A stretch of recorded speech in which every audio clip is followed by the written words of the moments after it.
Hi, I'm Cold Girl. And I'm the blind redhead. Welcome to Blind and Brown. Let's get into it. So I found something really interesting the other day that I wanted to bring to your attention. It was really wild. So there's this piece of technology that I was reading about that this lady, she lost all of her sight, and she's a visual artist. She was a visual artist. She has a master's in it, and she lost all of her sight in an accident. She got hit by a truck in New York or something, on a bike. And so she lost her sight. She miraculously recovered, but then she was blind. So she had to learn how to still be a visual artist, but because that's what she was passionate about, but doing it while blind. Oh, so interesting. She does have some exhibits, I think, in Queens. I think her most recent exhibit was where she uses rubber mats and Crayola crayons to feel where she's drawing, which is really interesting. And she can feel the textures of the crayons to figure out how much shading or depth is happening in her art. Oh, that's cool. Right? Which is really interesting. But she has these she did a bunch of experiment type things. And so one of the experiments that she did was they gave her these glasses that basically they were we're going to retrain your brain how to see. Somewhat. But she puts these glasses on, and they're attached to this metallic Post-it note sized square. And what she does is, since your brain, all your brain does is transmit whatever the stimulus is, or for vision, it's light, for hearing, it's air pressure, your brain is turning these things into electricity. So that's all what our brains is doing, is just constantly turning things into electricity. So what they did was she takes this metallic square and she puts it on her tongue, and her tongue transmits the electricity to the brain, and the brain, after time, she was able to see shapes and different things. Yeah. So she's literally seeing with her tongue. What? Yeah. Isn't that wild? I feel like you're going to have to repeat what you just explained, because I'm how did that even... So they put glasses on her? Yeah. It was from what I understand, they put glasses on her, and she has a little camera in the bridge of the glasses. And then that feeds to a wire, which feeds to this little metallic box. And then she puts it on her tongue, and then the camera is transmitting its signals to the metallic square. And then that's sending electricity to her brain, and her brain is learning to recreate these neural pathways of a new way to see. Yeah, you can't see textures. Yeah, where you can't see textures or anything. It was very much this is a pole, and it's she sees the shape of a pole. Maybe it's a white kind of looking thing. But just the idea that you could see the world with your tongue was really interesting. That is so interesting. But she lives in New York, and so she talks about how she talks about how she would walk in the city, and she would feel really, kind of feel isolated because she can't see anything. But there was a time that she decided, I'm going to walk through the city and I'm going to put on these glasses. And so when she did that, she all of a sudden was she just could see all the shapes of people walking by her and stuff. Oh, wow. It was really, but she's a visual artist in Queens, I think. Oh. Do you remember her name? No, that's something that I should definitely have remembered and brought. I'll look it up. I'll figure it out. That is very interesting. I'm now, so what I was going to bring, it's not that long. I just thought of it right now. Maybe I have more interesting things that I had prepared, but I was thinking about how the whole time we were talking, we were isn't that interesting? Isn't that interesting? Yeah. And I I had some friends over for dinner last night, and we were talking about language and how I guess in India they were, because one of my friends, a couple of my friends both have like are and have relationships with a lot of folks from the same place in India, from Mumbai, and they were talking about how body language is so different in India versus the US, and how like if you nod, it's not like they don't understand it as like a nod. It's just different, completely different ways of gesturing and speaking and things like that. And so then they had this expression that they were speaking about last night where like a body movement where you essentially like you don't shake your head like a no. You shake your head, you kind of like bob your head, like your ears go, you move your ears towards your shoulders. And it means like yes, and it also means no, and it also means maybe, and it also means interesting. And it just is like kind of a catch-all for meaning a lot of different things.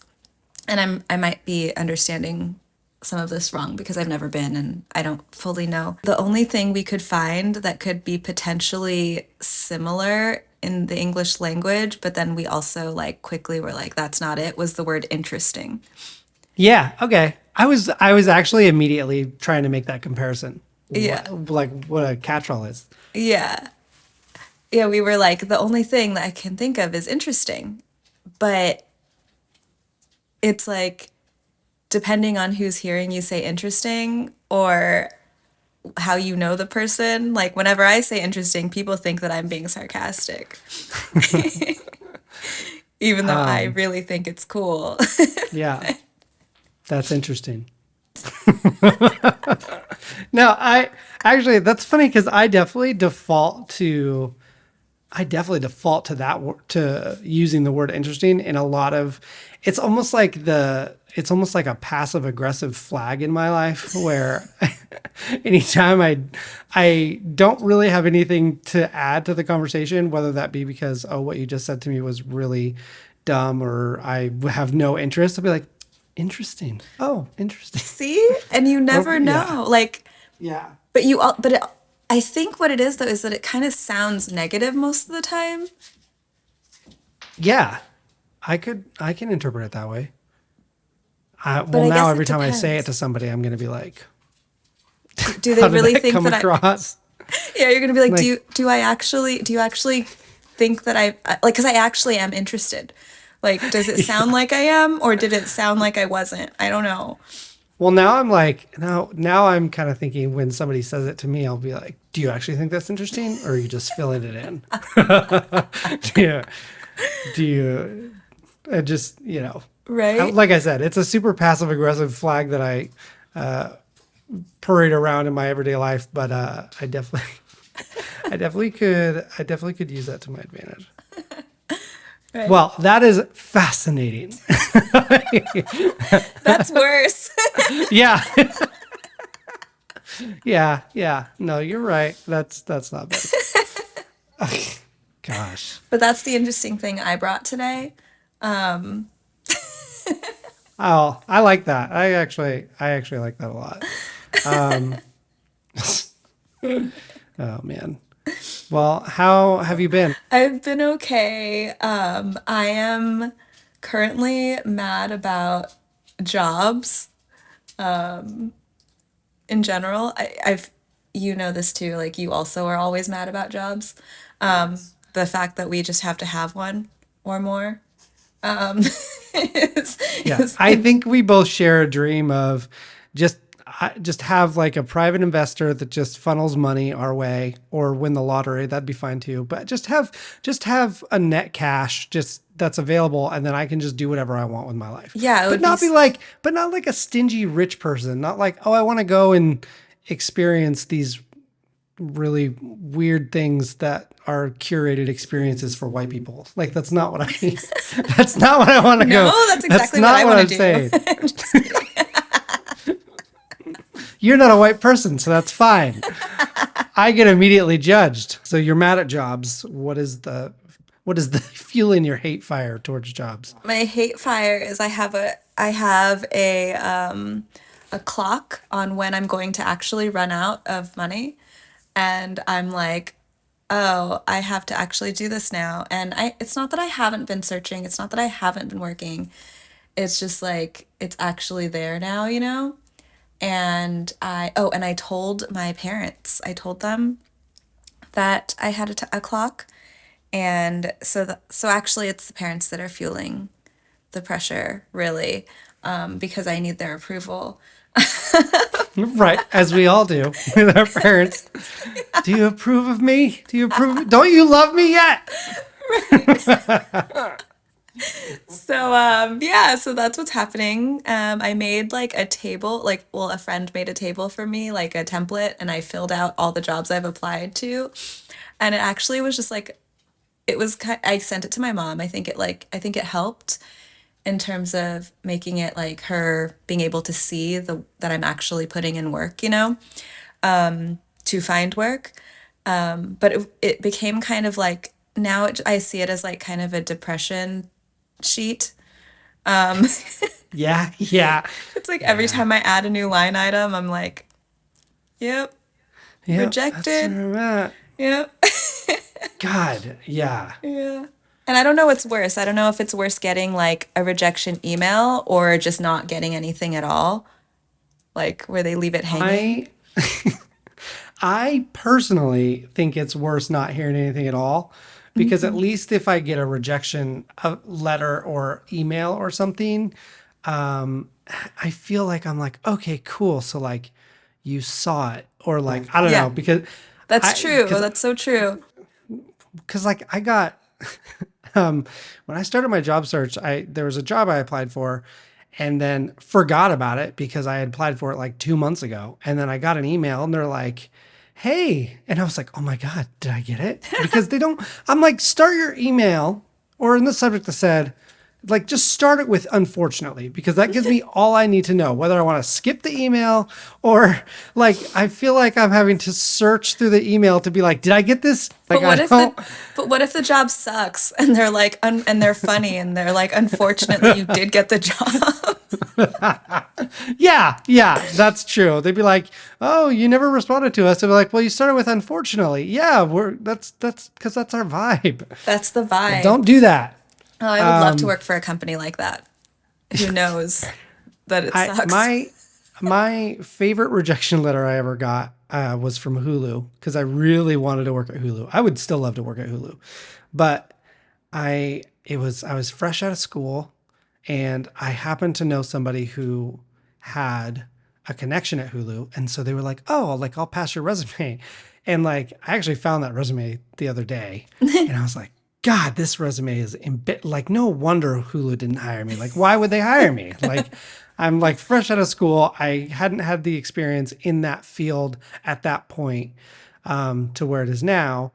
And but I got it was the nicest rejection letter I've ever gotten ever because they were like, "Thank you so much for reaching out. We've decided to hire internally and, someone who, really has shown a lot of leadership and we want to give them the opportunity, but we really appreciate the time that it took to put this resume together." And I was like, this just makes me want to work there more. I was like, I want to be a hooligan. That's Like what they call it there. interesting.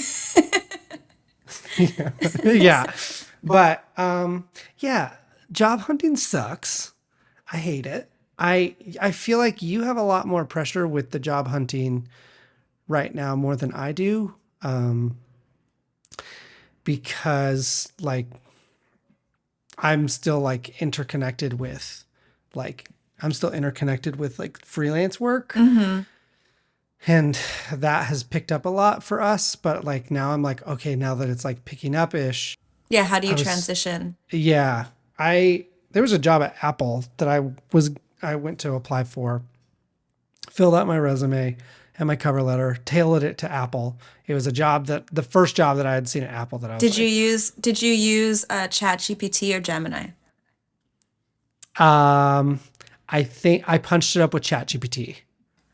Not the new one though. Not the new one yet. Okay. Have you seen the new ChatGPT yet? I haven't, no. It is mind blowing. Yeah. I'm kind of terrified, but kind of excited. How is it mind blowing? Well, we can talk about that later, I guess, but Right. Well, I was just gonna. I'll finish my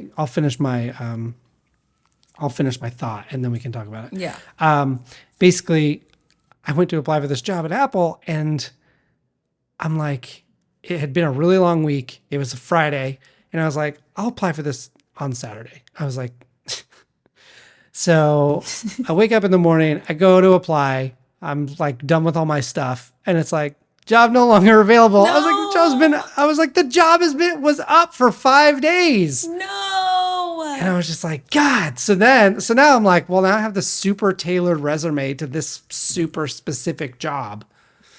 So whatever. But I have not received like any resumes that I've put out or anything. I've received very little like responses or feedback from anybody. Wow. How is it going for you? I've gotten rejections. And it was so sweet. It was so sweet. My mom, after I sent her the table, was like, "What does it mean, status rejected? Did you reject them or did they reject you?" And I was It's like, such a mom. That's such a mom thing. I know. And at first I was like, Mom, and like I didn't even think like I was just like, Mom, of course they rejected me. Like, what do you mean? And like, but then I thought about it. But then I was like, you know what? My friends reminded me, they were like, that's such a positive way of looking at it though. Like your mom believes you have such high standards that you are rejecting all of these jobs. I love that so much. It makes me want to reject companies. Right? Right? I mean, just like, I did reject one company. So I had it was an interview. Well, I didn't even interview. Basically, I had one interview. That's how my job hunt is going. I had one interview. And it was for an app. And as you know, I have lots of feelings about startups and apps and just tech in general, goods and bads. And most of the time, and just systems, and like the systems of work and capitalism. But yeah. Yeah. anyway, that's a whole different story. Yeah. But so I have this job. I'd been applying, no responses, and then all of a sudden I get this email, and they're like, "Hey, would love to set up an interview with you." And I'm like, "Great." And I like look at who, and I was like, I set up the interview time. I was like, "I'm free this time, blah blah blah." And they're like, "Cool, I'll talk to you then." And then I go to look at the company because I'm like, you should probably research who this company is, and it's an oil company. It's an oil app company. And I'm like, I'm not going to go more specific than that because I feel like it's already a very niche space. Yeah. But I was like, I can't do this. I can't. And so I like workshop my ideas to friends. And I'm like, I think I have an interview for a potentially evil app on Wednesday. And they're just like, all apps are evil. And I'm like, no, but oil. Very specifically, oil, the villain of Fern Gully. Yeah. Yes, Fern Gully. And I'm like, Fern Gully, I can't take this interview. They're gonna destroy Fern Gully. And Yeah. my friends are like, oh yeah, that is actually evil. I'm sorry. I don't know. And then another friend was like, well, maybe they do some sort of sustainability thing and ask them this question about this type of energy. And I was just like, I don't think that's what this company does. Yeah, we all know. Yeah. Yeah, Oh my God. so anyway, long story long, I ended up like postponing the interview one day because I was like, I just can't do it today. So I like moved it to the next day, and then the next day came, and I was like, I just still don't want to do it. So I was like, you know what? We're just gonna cancel it. Like we have standards here, even though we have no offers, we have standards. Right. I know. Right. God, us and our principles. I know. And so, yeah, so that was the one job I declined. And I did tell my mom that I did that. So I do feel like that's where she's thinking my head's at. Yeah. On your table, did you put declined or rejected company? I put declined Okay. on that one. So it was different. Yeah. So yeah. Okay. So your mom could have deduced that maybe, She could have. but it's okay. But there were so But I many still love the rejecteds. positive reaction. Right? It was sweet. But yeah, so that's how my job hunt has been going. I did have like one that I applied to like the other day that I was kind of excited to design for. They do a lot of social justice work. And I was like, I don't know what the pay is. Well, the pay is fine. It was actually a good range. And I was like, and it seemed like there were kind of exciting like projects to work on, even though it did seem like they were looking for kind of like a catch-all designer, which can be annoying. But I was like, it's a contract, it's temp, like we'll see. And then I get an email back like the next day, and I was like, oh, cool. They got back to me so fast. And they're like, sorry, you missed the deadline. It was Oh, 2 days ago.